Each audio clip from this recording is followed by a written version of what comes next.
अस्सलामुअलैकुम। आज मैं आपके साथ शेयर कर रही हूँ दरबारी मटन कोरमा की रेसिपी, जो बहुत ही टेस्टी बनकर तैयार होती है। तो आप भी इस रेसिपी को ज़रूर ट्राई करें। ये रेसिपी बनाने के लिए सबसे पहले हम इसका मसाला तैयार करेंगे। तो यहाँ पर मैंने ले लिया है 10 से 12 काजू, जिसे हम पैन में रख देंगे, और साथ में ऐड करेंगे 8 से 10 काली मिर्च, 3 लौंग, 1 दालचीनी का टुकड़ा, 1 बड़ी इलायची, और साथ में हम इसमें ऐड करेंगे 1 तेज़पत्ता। और मीडियम टू लो फ्लेम पर हम इसे आधे मिनट के लिए भूनेंगे। आधा मिनट भूनने के बाद हम इसमें ऐड करेंगे 2 सूखी कश्मीरी लाल मिर्च, 1 टीस्पून खसखस और 1 टीस्पून ऐड करेंगे तिल, और साथ में हम इसमें ऐड करेंगे हाफ टी स्पून राई। और इन सभी चीज़ों को अब हम अच्छी तरह से मिक्स कर लेंगे। जो काजू है उस पर लाइट गोल्डन कलर आने लगेगा, इतना हमें भून लेना है। एकदम हाई फ्लेम पर हम नहीं भूनेंगे, मीडियम टू लो फ्लेम पर अच्छी तरह से भूनेंगे। ये देखिए गोल्डन कलर आने लगा है। तो अब हम गैस की फ्लेम बंद कर लेंगे और इसे एक प्लेट में निकाल कर ठंडा कर लेंगे। ठंडा होने के बाद हम इसमें थोड़ा सा पानी डालकर इसे ग्राइंड करके इसका पेस्ट बना लेंगे। अब हम उसी पैन में ऐड करेंगे 3 टेबलस्पून तेल,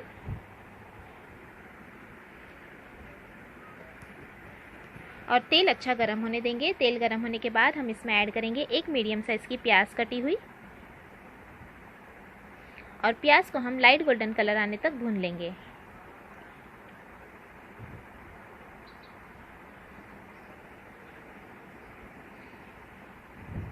तो ये देखिए प्याज भी हमारी अच्छी तरह से भुन गई है। तो अब हम इसमें ऐड करेंगे मटन। तो यहाँ पर मैंने 300 ग्राम ले लिया है मटन, जिसे अच्छे से साफ़ करके वॉश कर लिया है। वो मटन हम इसमें डाल देंगे और फिर से हम इसे 3 से 4 मिनट के लिए हाई फ्लेम पर भूनेंगे। मटन को हमने यहाँ पर अच्छी तरह से 3 से 4 मिनट तक भुनना है।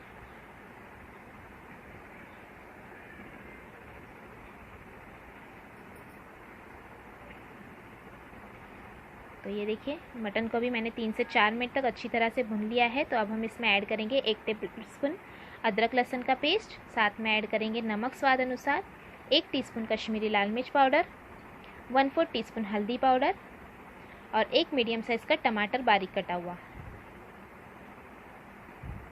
अब इन सभी चीज़ों को हम अच्छी तरह से मिक्स कर लेंगे और तेल छूटने तक हम इसे भून लेंगे।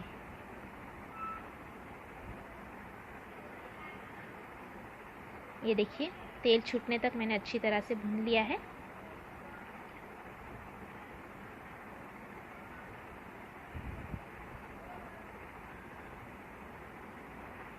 अब हम इसमें ऐड करेंगे पानी, ताकि मटन अच्छी तरह से गल जाए। तो 1 गिलास जितना हम इसमें ऐड कर लेंगे पानी। गोश्त से भी पानी रिलीज़ होगा। तो अब हम इसे अच्छे से मिक्स कर लेंगे। हाई फ्लेम पर उबाल आने के बाद हम इसे ढक देंगे, और ढककर हम इसे मीडियम टू लो फ्लेम पर पकने देंगे लगभग 25 से 30 मिनट के लिए, ताकि मटन अच्छी तरह से गल जाए। तो ये देखिए 25 मिनट हो गए हैं और मटन हमारा अच्छी तरह से गल गया है। तेल भी ऊपर आ गया है, मसाले भी अच्छी तरह से देखिए भुन गए हैं। तो एक बार हम इसे हाई फ्लेम पर 1 मिनट के लिए भून लेंगे, और साथ में हम इसमें ऐड कर देंगे जो हमने काजू और सभी चीज़ों का पेस्ट बना लिया था वो।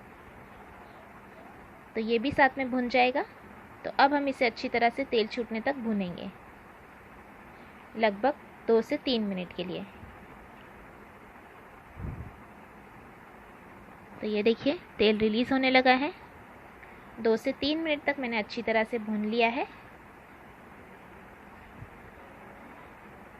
ये देखिए मसाला हमारा अच्छी तरह से भुन गया है। तो अब हम इसमें ऐड करेंगे पानी।